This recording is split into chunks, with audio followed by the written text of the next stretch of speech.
আসসালামু আলাইকুম। কাছে কিংবা দূরে, প্রবাস কিংবা দেশে যে যেখান থেকে আমার ভিডিও দেখছেন, সবাইকে স্বাগত জানাচ্ছি। আমি শাহিন আহমেদ। আজকে নিয়ে আসলাম খাইমা বা ভাসমান ঘর। এটাকে খাইমা বলা হয়, বাংলাদেশে তাম্বুরা বলে।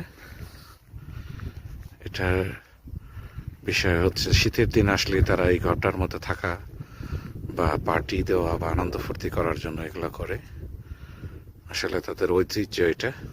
এখানে দেখেন, তার ঘর, অনেকগুলো ঘর আছে এবং বসার জায়গাও আছে, কিন্তু ওখানে না বসে মূলত শীতে এই জায়গাটাই বসে। চলেন দেখা যাক এটার ভিতরটা।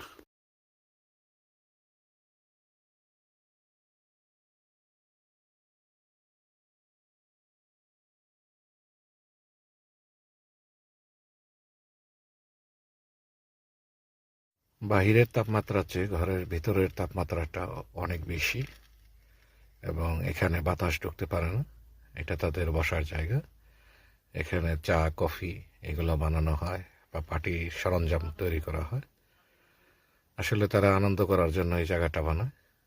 খুবই একটা আলাইকুম।